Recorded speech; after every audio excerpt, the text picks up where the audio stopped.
13 years ago, my husband Perce threw a copy of divorce papers at me and said, "She's moving in, so I sold the house." At that time, I couldn't quite grasp what Perce was saying. "So Layla, since the divorce is already final, hurry up and get out with Beckham." Those words have always stayed with me. I was shocked by what my son Beckham said when he came back from a job interview at a company. I asked the HR interviewer, "Does your company condone affairs?" Beckham's face then burst into a smile like I had never seen before. Apparently, the interviewer denied it. So I continued, "That's strange. Then why are you still here?" The interviewer at that time was none other than my former husband, Perce Rapp. "My name is Layla Ennis, 48 years old. I work at a call center for an insurance company. Beckham is my only family. We were abandoned by Perce 13 years ago.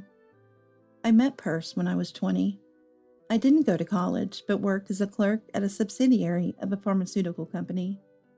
I met Perce, then 27, who had come on assignment. He, from the head office, took an interest in me and started inviting me out for dinner. I had just become old enough to drink. There's no doubt I was thrilled to be asked out by an elite from the head office. After such occasions, we started dating.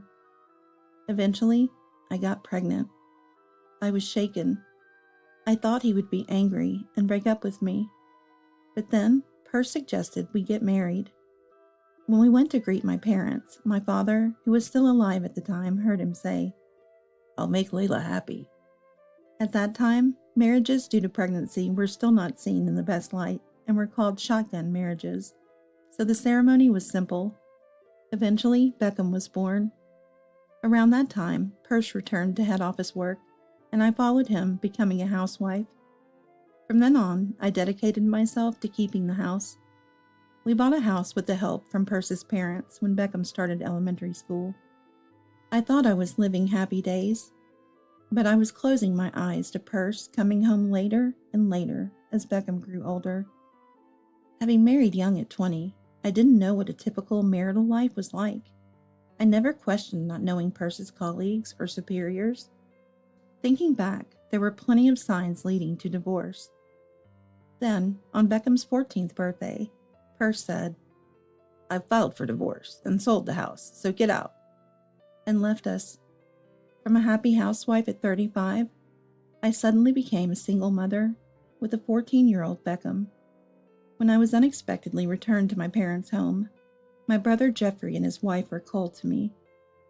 By this time, my father had passed away, and the house belonged to my brother and his wife. Mommy, still about 60 at the time, was diminished, surrounded by a strong-willed sister-in-law and nieces who spoke without remorse. In the midst of this, Beckham and I were told, "You can stay for a bit, but find a job and leave soon." At that time, I couldn't think of a job I could do. A high school graduate, office clerk, no skills. But still, as a mother and son, we had to survive. I scoured job magazines looking for work that paid enough to support Beckham and me. I was still lucky, though. Beckham was 14. A difficult age, but he was sensible enough. Better than a mother with an infant. That's when I jumped into a call center at an insurance company. My office experience helped with phone responses. At first, I was a contract employee. Then, after a few years, I managed to become a full-time employee. But at first, it was an unknown world, and I was exhausted physically and mentally. However, this job taught me something. I knew nothing at the time of divorce. I hadn't gone to college, and my family wasn't highly educated. Even if that's not everything, being duped and financially strained during the divorce was partly due to my ignorance. It was a divorce due to infidelity, after all. If that was the case, I should have made Perce pay compensation and child support, but I never thought of that. Neither did Mommy nor Jeffrey. Perhaps if Jeffrey had any feelings for me, he might have come up with some idea from his acquaintances, but he didn't. I realized my unjust treatment after joining the insurance company and learning new things. But by then, it was too late. That's why I wanted Beckham to go to the best schools he desired. Wisdom and knowledge can save you. I don't want him to repeat my mistakes. And 13 years passed. Now my job, salary, and life are stable. Beckham got into a famous state university for STEM and even made it to a PhD program. It surprised me as a mother, and he said he would somehow manage the tuition. Amid his busy studies, how? I wondered. Then he found some non-repayable scholarships and secured them himself. I was merely signing as a guardian. He spent 4 years in college, 5 years in grad school. During that time, his competence was recognized, and companies scouted him.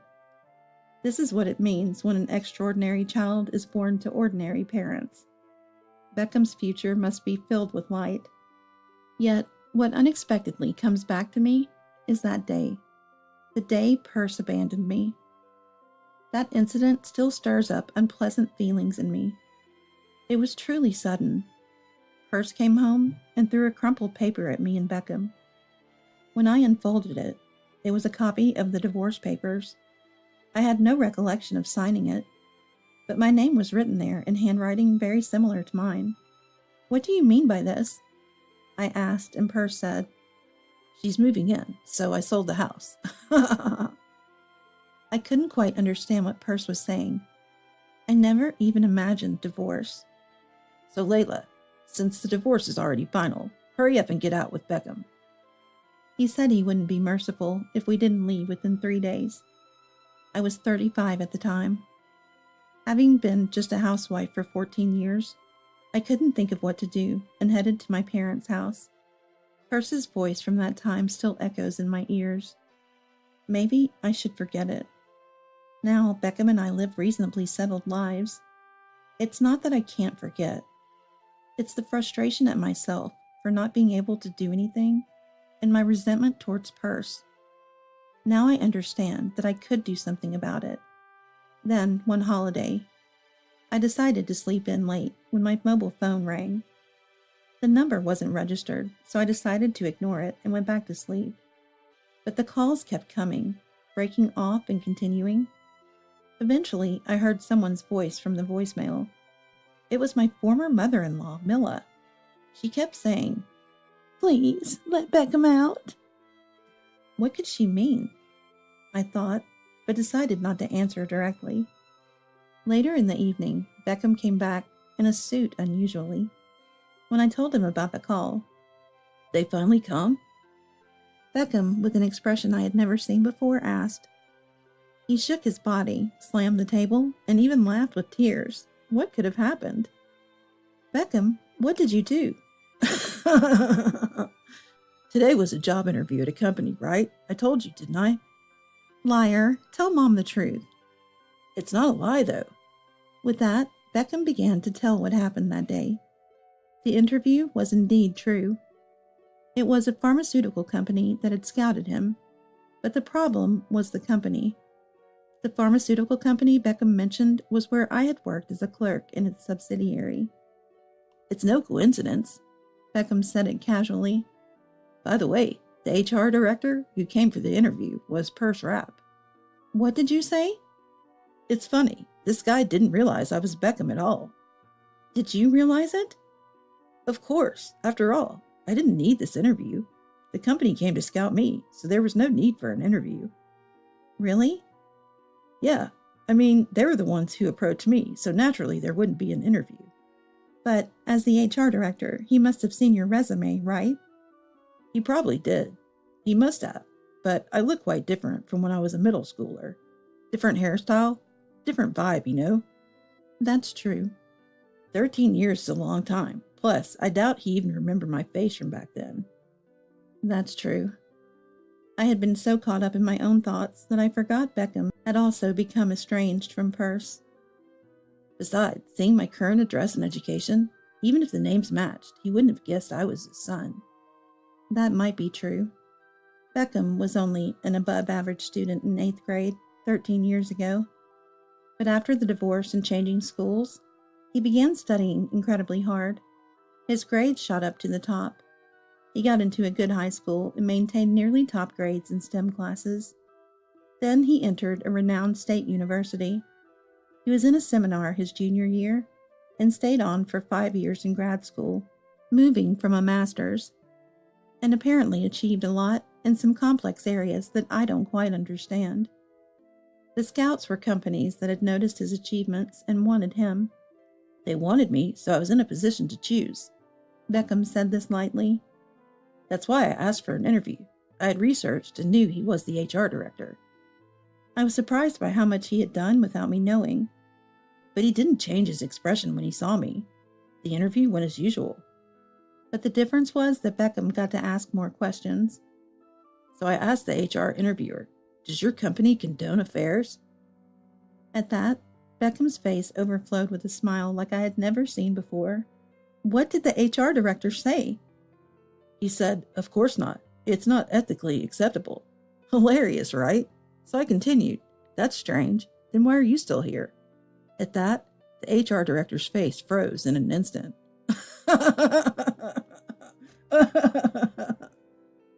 Beckham seemed unable to stop laughing.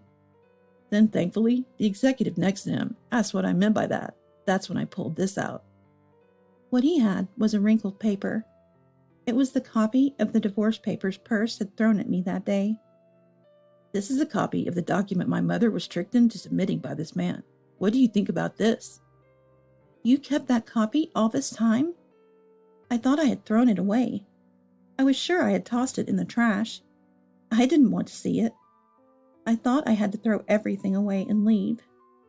Yeah, I picked it up after you threw it away, so I kept it in this clear file, wrinkled like this, thinking it should never be lost. Why? Because this is evidence of what he did to you, and of forging an official document. It's not just that. There are various charges, like using a forged document, and the divorce papers were invalid at that time. So if he remarried, it would be bigamy. Bigamy? I'm not an expert, so I asked a friend from the law department in college about it to see if it would be a crime. A crime? Yeah, a clear crime. So I said it right there. Isn't this forgery of an official document? I gave a copy of the copy to the executive. A copy of the original, hence a copy of the copy. Because this copy has his fingerprints on it, no way I'm handing over the actual evidence. So, what do you think he did? What did he do? He suddenly stood up and yelled, You are accusing your father of being a criminal? Then he turned to the executive and kept saying, Everything this guy is saying is a complete lie, a misunderstanding. What? I felt like laughing. What was that man saying? But you've got to hand it to the executive. He seemed to really understand what I wanted to say. He directed the question at him. You know, there are power of dynamics within a company, right? That guy was probably aiming for the executive's position. It seemed like the executive was judging people.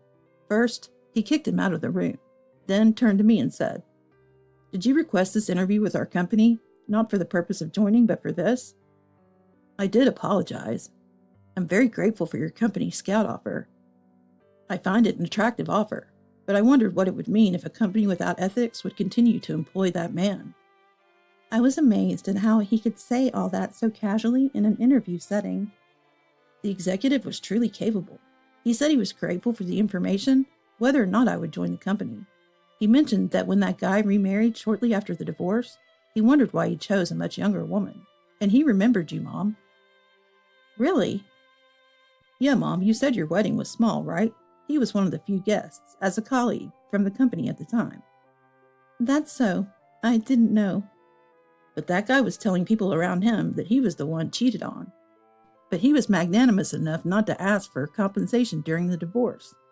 The executive back then had doubts about why he didn't take me with him, and the executive had suspected who I was from my photo and name.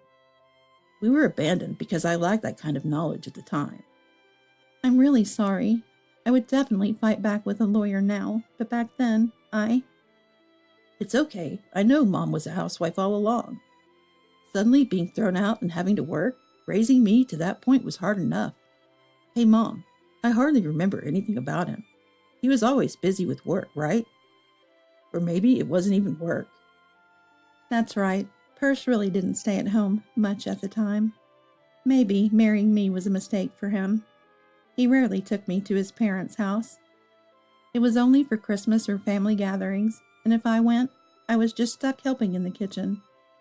and normally it was just passing each other by with him busy working. Even when we bought the house, he decided everything, and before I knew it, we were living there. I realized early on in elementary school that our family was different, so I started acting out a bit. What? You did? Yeah, typical early adolescent instability. Right after entering middle school, I started noticing signs of another woman around him. What? I didn't tell you because I thought it would make you sad, but I regretted not saying anything when he threw the divorce papers at you and told you to leave. His voice sounded strained. I had never heard Beckham speak like this. Mom, I decided I needed to have a weapon no one could mess with. A weapon? Something that only I could do. I thought if I had that as my weapon, I could one day confront what he did. Beckham then said, I feel bad, but I used your situation as a lesson. A lesson, maybe so. He easily threw you away, and nobody could argue against it because you and your family lacked the knowledge to fight back. Honestly, I'm angry with Jeffrey and them too. You're angry with Jeffrey's family?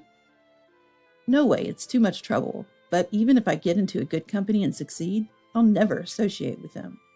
Granny is different though. That's good. I felt a bit relieved.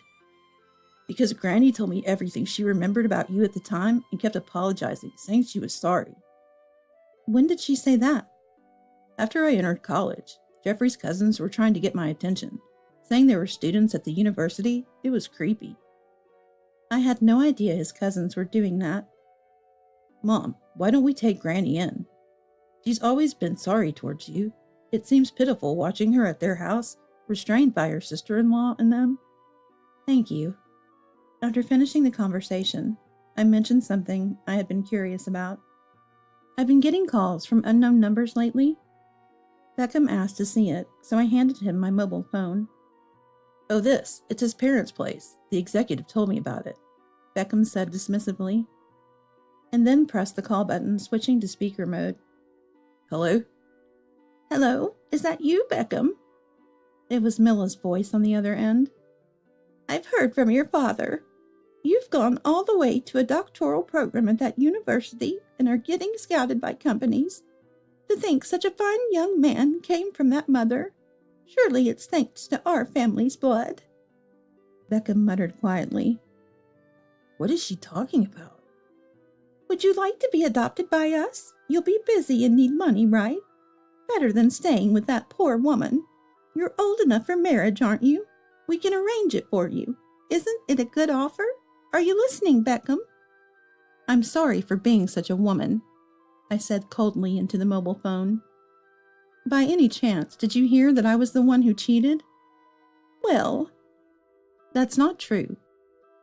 Beckham said he won't let it go, so I'll take over. Hello again. I was surprised to hear from the company's executive that Mom was falsely accused of cheating. So were you involved too, huh? No, that's not true. We were deceived by Perce. Calling Mom such a woman, you were complicit in a crime. Did you realize that? What? Your son is a bigamist who forged divorce papers to marry his new wife. I'm ashamed to share his blood. Of course, I want nothing to do with his parents, but soon, a lawyer appointed by me and Mom will settle the matter with your son. You don't want your inheritance? When I die, it'll all go to you. Beckham laughed mockingly. That's nothing. Worry about the compensation you'll owe instead. He then ended the call. Did I go too far? I shook my head vigorously, as laughter bubbled up inside me. That's right. If you've gone too far, I need to act too. That's the spirit. Beckham patted my back. Afterward, I got a lawyer's office referral through Beckham's friend and started pursuing compensation. I found out about Percy's affair 13 years ago, but I never looked into who he remarried or anything. I didn't want to think about it, nor did I have the luxury. I revisited all of that. I demanded compensation from Perce and 4 years of child support for Beckham. My mobile phone started ringing incessantly again. I'm a bigamist? What did you tell him? Now I'm finished? You're ruining me, my wife and my kids? I gave you a good life for 14 years. Don't think this is over. etc. So I replied just once, "Why don't you sell your current house?" Then I changed my phone number. As a result, first, hit by our double attack, paid the compensation, was ousted from his HR director position, and was demoted to a deputy factory manager in a remote factory. I heard this from the executive we met again. Apparently, it's a nominal position close to a menial task where he can't defy the factory manager. His reputation plummeted after his crimes came to light. He was on an elite course in the company, but it's over for him now. The pharmaceutical company's factory is far from the big city. Peirce had to sell his apartment and use the proceeds to pay us. It was the only way he could afford what we demanded. His wife and children had to move with him. Apparently, she has no one else to turn to. She married him at 20 and has been a housewife with a high-status husband since then. It backfired. She wanted to stay in the city with her children, but it was impossible. Her parents' home is as rural as the relocation site. It seems she's not well liked by her in-laws, but I have my doubts about his family too. Considering how they treated me, it's clear that taking a 20-year-old bride twice is a sign they need to deal with their son. They should have advised their criminal son before writing off their worthless grandsons. That's probably why they tried to get close to Beckham. He's a talented grandson. But that's irrelevant to Beckham. By the way, I had an interesting story. After settling the compensation issue, the lawyer told me, "That man really a city person through and through." So what? His transfer location requires a car. I couldn't help but clap my hands. He's over 50 and struggling to get his driver's license at a driving school, and so is his wife. His wife, too? Absolutely. You can't survive there without a car. For things like dropping off and picking up kids, grocery shopping. Also, in such rural areas, you won't get hired for part-time jobs without transportation. I couldn't help but laugh. Incidentally, I have a driver's license. Mommy insisted I get it, even lending me the money. That was the right decision. Hearing their story is just too funny. A proud former elite over 50. May he experience the terror of being scolded by driving instructors while he gets his license amid his daily menial tasks. The following spring, Beckham joined a research lab in another company, happily immersing himself in his own research. Our revenge was complete. Now it's time to enjoy life. "This is my youth," he said. That raises the question of when he'll find someone he likes and get married. "Rushing into marriage isn't always good." Mommy, now living with us, remarked thoughtfully. Exactly. I hope Beckham takes his time to find someone suitable for him, now that he's free from previous troubles. With Beckham's new job, we moved to a slightly bigger place midway between our workplaces. For a while, the three of us want to peacefully enjoy these long-awaited days.